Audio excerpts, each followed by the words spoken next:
Well, now for the search for truth.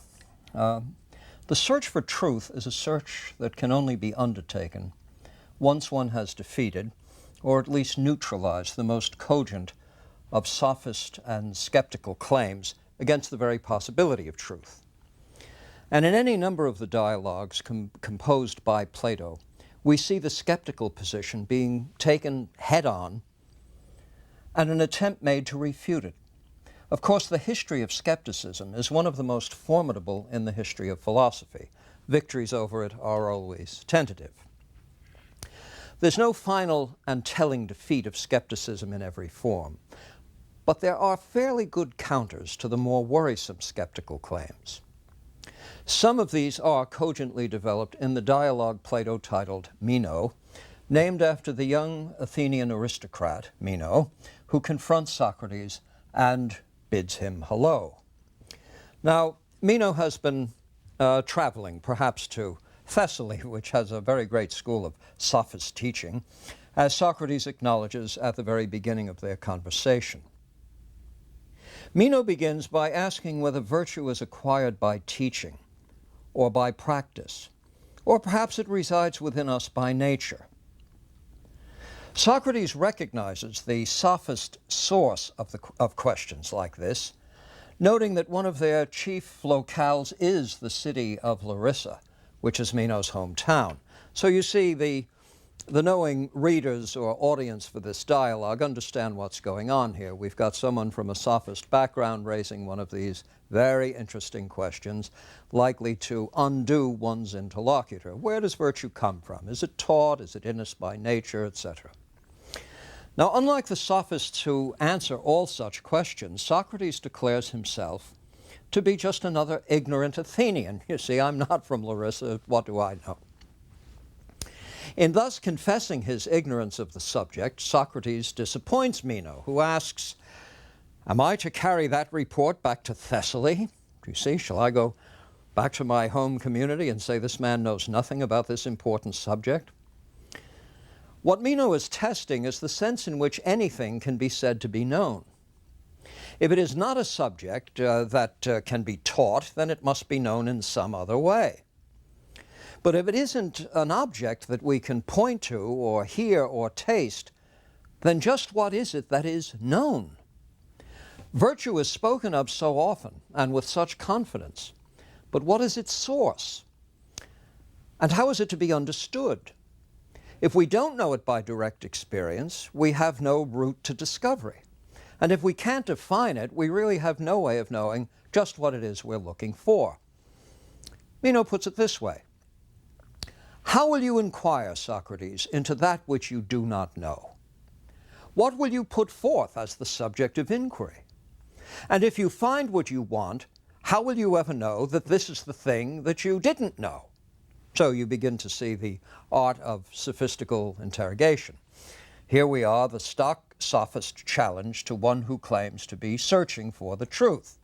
The search is shown to be an idle activity, and we can safely abandon such futile projects and get on with the serious business of life.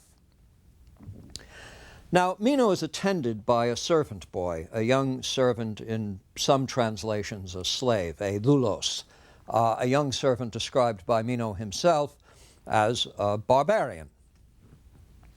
And we want to recall the sense that we attach to the term barbarian when the ancient Greek writers use it.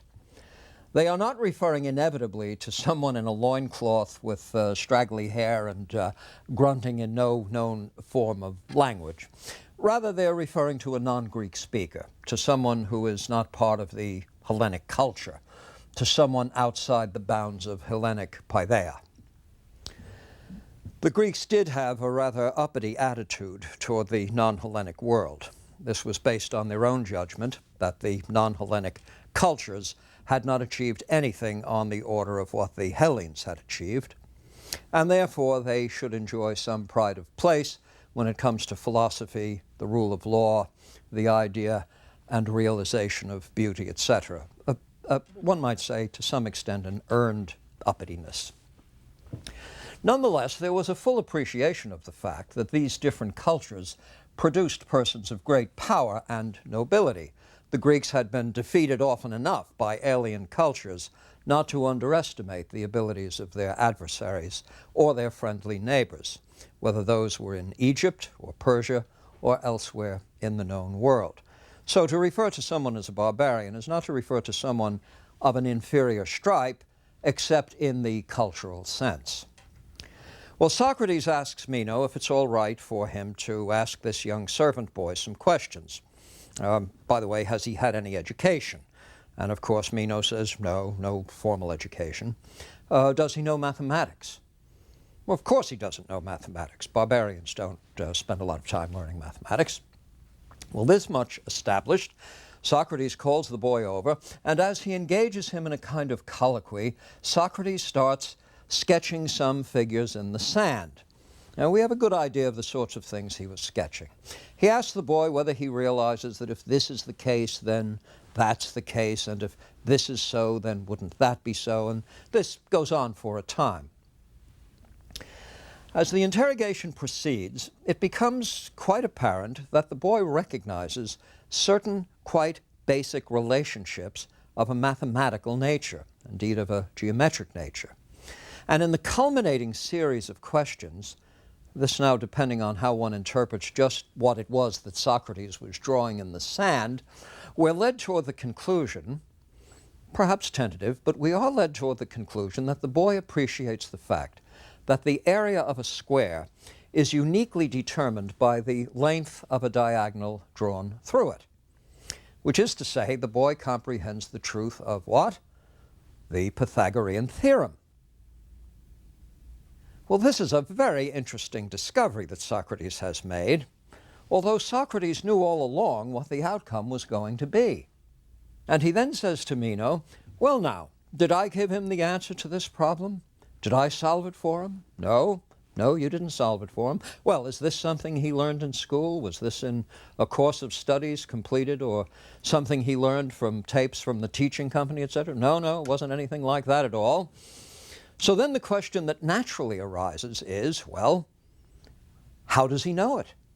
What's the source of this knowledge? You can imagine the surprise here now. You've asked a young servant, a slave, all sorts of questions. You reach the defensible conclusion that the slave, without any benefit of instruction, seems to comprehend the Pythagorean theorem. How so? Socrates sets out to answer his own question. The answer to the question, how does Meno's servant know the Pythagorean theorem, is that, in a certain sense, Meno's servant always knew it. That what was called for here was not for Meno's servant to learn something, but for him to recall something. Here in the dialogue we get a particularly clear version of that famous Platonic solution to the problem of knowledge. Knowledge as a form of reminiscence. Plato's is indeed a reminiscence theory regarding what is true. At this point, however, it's important to distinguish between knowledge as an awareness of mere facts in the world and the enduring truths that stand behind what are otherwise mere appearances. To know the facts of the world, Socrates, and nearly every other philosopher, would suggest that you simply open your eyes, listen, walk around, and otherwise exercise the powers of perception. But truth is something different from fact. Recall the Pythagorean position.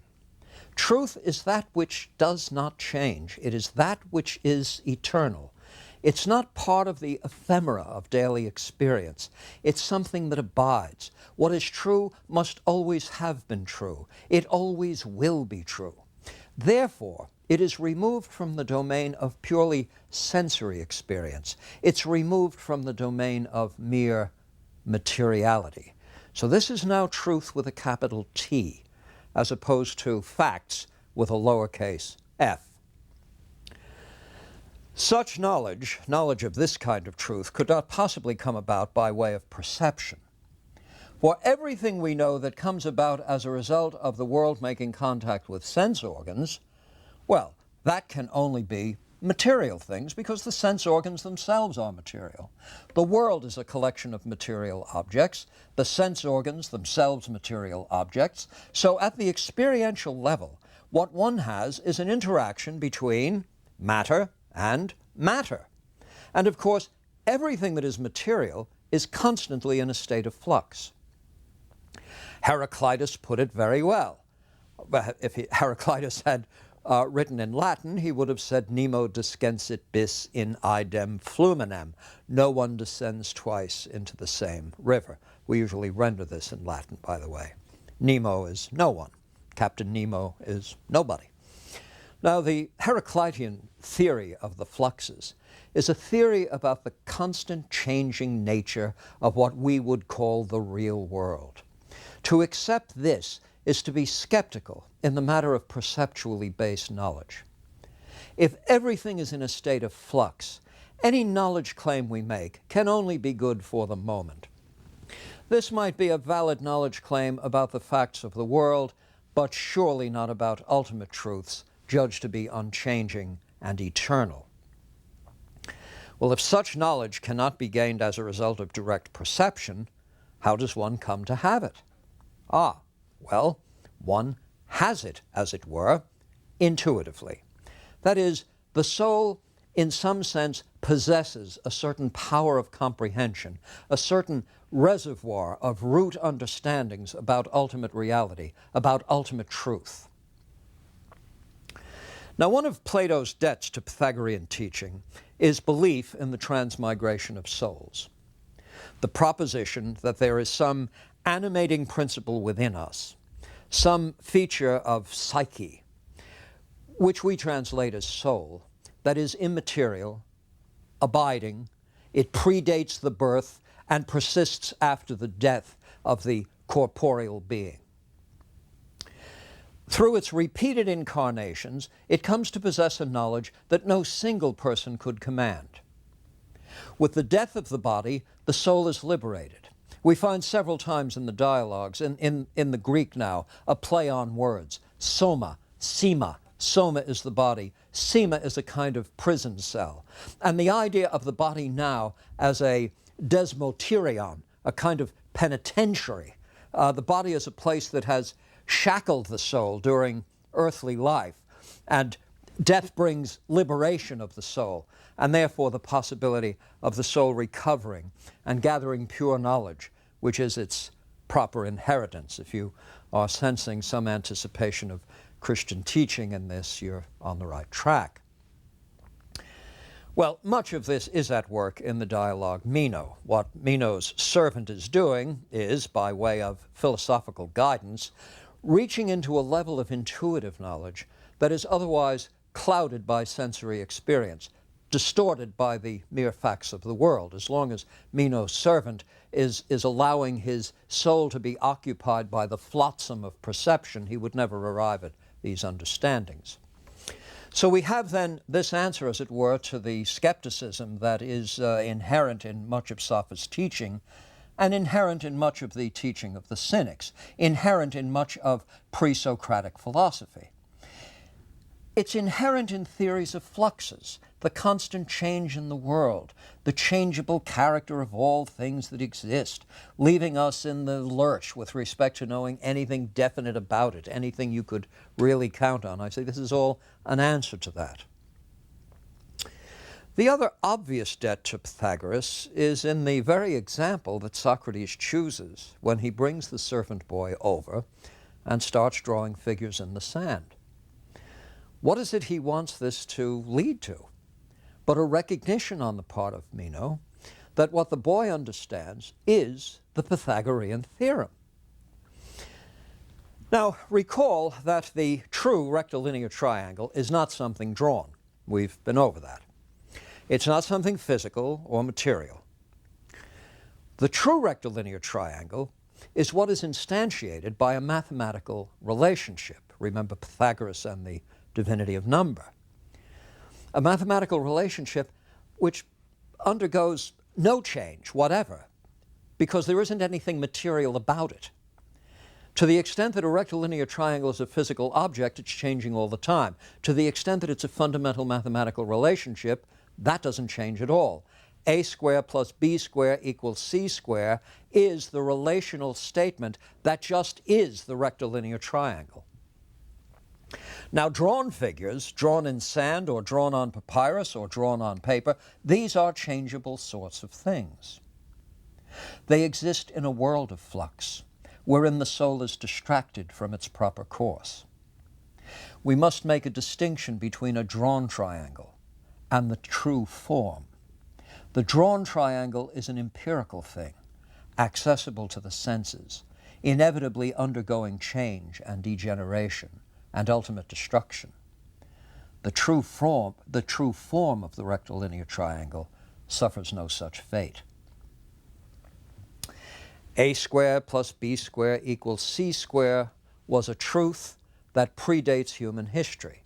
You wouldn't ask the question, on what date did the Pythagorean theorem become valid? It's a truth that will remain when the last human being has disappeared from the face of the earth and the cosmos has suffered the heat death, depending on which of the cosmological theories you find most appealing, or in this case, perhaps least appealing. On the understanding that everything that exists is finally going to approach that maximally entropic state in which there is homogeneous distribution of an infinity of little particles spread out through a spaceless universe, even on that understanding, what? A squared plus B squared equals C squared. It remains true. Now, what is it about the soul that can allow it to make contact with a truth of that kind? What is it about our rationality that can make contact with something like that? Well, you begin to see immediately that it can't be something about the psychology of the individual that is perceptual that's going to be able to do this. It can't be the retina that's doing this. Surely Pythagoras did not arrive at that theorem by laying his measuring rod along various right-angled triangles, happily and luckily finding the first one to be a 3, 4, 5 triangle, which would make the arithmetic come out quite neatly. Surely, except for the 3, 4, 5 rectilinear triangle, it would be unlikely that measurement would generate such a theorem. 3 squared plus 4 squared does equal 5 squared, but matters become very, very difficult when different combinations of numbers are used. Consider a case where the altitude of the triangle happens to be 6.37 inches and the base happens to be 2.4436 inches. Well, you begin to see this turns out to be a rather difficult thing. You might even need a computer for this if you're trying to arrive at a theorem like that empirically. Similarly with pi. You don't come up with 3.1416 forever and ever and ever as a result of some experiential undertaking, because that is an experience that would have to go on for all eternity, just as pi is a series of numbers that would go on for all eternity. So you don't come up with transcendental numbers or imaginary numbers and the like experientially. Nothing in the realm of fact is the square root of -1. Now, where do these notions come from, then, since they don't come from experience on this argument or analysis? Well, obviously, they must be there, in a sense, in some a priori way, which doesn't necessarily mean temporally prior to experience, but, as it were, logically or conceptually prior to experience, as there is nothing in experience that will convey something like this. Nothing in experience will convey square root of -1. And as rational beings are clearly in possession of ideas like this, they must be in possession of these ideas independently of experience. Again, this is an intuitionist, as it were, an intuitionist's theory of knowledge, a theory of knowledge based on the proposition that what is firmly known and known to be true, and that which could not possibly be known as a result of experience, must be part of the very gift of rationality itself. It must be something coextensive with the life and thought of a rational being. Now, on the Platonic account, and here let me pause for a moment and clarify what I mean by the Platonic account. The dialogues of Plato have been categorized by scholars into 3 periods, the so-called early, middle, and late dialogues. Ideas firmly espoused in the early dialogues sometimes are modified and even rejected later. So to refer to the Platonic position generally requires us to say whether this is early Plato or middle Plato or late Plato. Note, for example, Aristotle's comments on Platonic teaching, and he had been exposed to it for 20 years. Aristotle insists that it was not Socrates, but Socrates' disciples who conferred ontological standing on the true forms, that it was never Socrates' view that there is some really existing true form of the right-angle triangle over and against, do you see, particular three-sided figures that have one angle that's 90 degrees. So Aristotle is of the view that the original Socratic teaching was that something like the rectilinear triangle is the formal representation of what actually exists in the concrete, but that the formal mathematical representation doesn't have some independent kind of floating cosmic existence. This, at least, is Aristotle making a distinction between Socrates' actual teaching and what the Socratics are found to be affirming in Plato's dialogues. Now, I don't want to broker the competing claims of Aristotle and writers in the Platonist tradition on the matter of just what Socrates' last word might have been on this subject. But I say, as early as Aristotle's own writing, we see the controversial claim that teachings of Socrates were transformed by his students and may not be reliable guides to Socrates' own thought.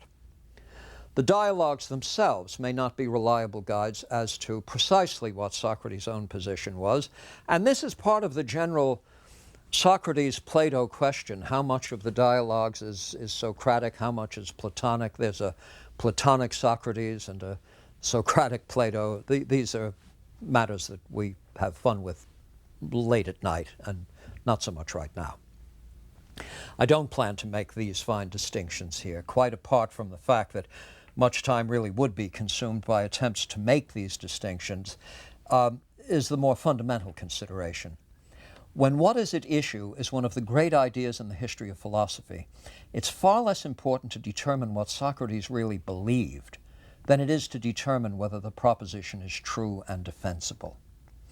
What Socrates' personal position might have been on whether or not true forms have bona fide ontological standing, or whether the true form simply refers to an abstract representation of that which can only exist in experience, is for Xenophon or some later biographer of Socrates to figure out. But whether or not true forms in that Platonic sense can legitimately be regarded as having some kind of ontological standing, some sort of real, immaterial existence in the domain of actual things, is a philosophical proposition worth our attention. Again, whether Socrates finally subscribed to the view or not. Now, if we take the position that mathematics is just the right model for getting at the truth, capital T, that is, that truth inevitably refers to that which is an unchanging form, and that ready to hand is an abstract mathematics that vindicates that very belief, we may make progress in dealing with all of the problems of knowledge. So if the skeptic says, how can you possibly stand behind the proposition that there is such a thing as unchanging truth? Well, one reply will present the truths of mathematics. You just say, well, if you doubt there can be any truth at all, get out Euclid or get a trigonometry book or a calculus text, you see. Now, of course, there are rebuttals to that rebuttal or that riposte. And we will be confronting these in the course of later lectures. One can turn around in the spirit of David Hume and say, well, yes, there are these mathematical truths, but these are really truths about words, not truths about anything having real existence. I say we'll get into revived forms of skepticism and indeed firm defenses of empiricistic alternatives to the account discussed here.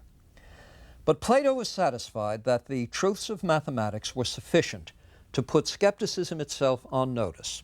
There really do seem to be things that can be known certainly, and mathematics has established that these things can be known with certainty. So the problem of knowledge now becomes understood as a search for the kinds of truths that will match up with mathematical certainties. We should be looking for relational truths of the sort instantiated, for example, by the Pythagorean theorem. The true right-angled triangle is expressed by this theorem, which is the triangle's true form, as distinct from sketched three-sided figures observable through perception. The former, the true form, is immutable, and the latter is what? It's a pure counterfeit. Now, if the true form of something cannot be reached through experience, what's left? Well, what's left is an essentially rational enterprise. Not an experiential enterprise, but a rational enterprise. And what form must this rational enterprise take? It takes a form which, in the Greek, is referred to, the Greek term for it, as the alenkos, a dialectical or argumentative approach, but not argumentative at the level of rhetoric. It's an approach that sets out simply to show your adversary is a dunce or dullard. It's a bona fide search for truth, not a search for victory, where the rhetorician or the sophist might want to show an adversary to be a dunce. One engaged in the alenkos is really trying to get at what really is the case without showing anybody up. We're all in this together. Let's argue it through. Now, I should say, as I said in a previous lecture, that it's quite easy to libel the sophists in this regard. There were members of the sophist teaching fraternity, of course. One who comes to mind and who figures in Plato's Republic is Thrasymachus, who taught for pay and who seemed to be engaged in a set of argumentative ploys that were rather showy, and I should think intended chiefly to reduce one's interlocutor to utter confusion and make him seem like an utter dunce. But the original sophist school included men of great intellectual integrity, who were not indifferent or hostile to the idea of truth, but were wary of claims to the effect that it's within our reach. The argumentative or dialectical approach is not simply a rhetorical device. I want to emphasize that. It's an investigative device. Through the philosophical mode of investigation, we come to consult whatever is contained within the rational resources of the soul itself. As it were, we talk our way into this domain. It's the only thing we've got, because experience is not going to count for anything here. The truths we're looking for can't be held up and shown to anyone. So we're going to have to discover them how? We're probably going to have to discover them the way Pythagoras must have discovered the Pythagorean theorem. Surely not by running around and measuring three-sided figures, but by engaging in a kind of internal contemplative discourse within the soul itself, a kind of introspective, maybe spiritually guided form of inquiry into what Aristotle will call first things. The philosopher has committed himself to an inquiry of that kind. And what it means to be a disciple or student of a philosopher is just to be one who is prepared to cast oneself as an acute listener, the right sort of conversationalist, on a journey, the end of which is a form of knowledge attained by Meno's servant. The end is less a discovery of what has never been known than the uncovering of what has always been possessed, but lost in the hurly-burly, in the flotsam and distraction of daily perceptual, sensory, sensual life.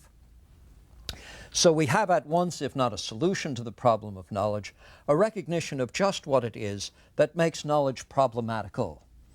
Knowledge is problematical owing to this slavish reliance on experience, as if experience could teach us things like this. Clearly, every man, woman, and child, as well as most of the creatures of the animal kingdom, have experiences minute by minute, 7 days a week, 365 days a year, and yet the world is home to villains and fools, a few wise men, distracted people, the mad, the weird, the mentally deficient. There's a panoply of human types and types of lives, and it's idle to attempt to discriminate between or within groups such as these on the basis of experience, for experience is ubiquitous. The villains of history are rich in their experiential backgrounds, and few saints we've ever known are any richer in their experiential background, perhaps not very rich at all.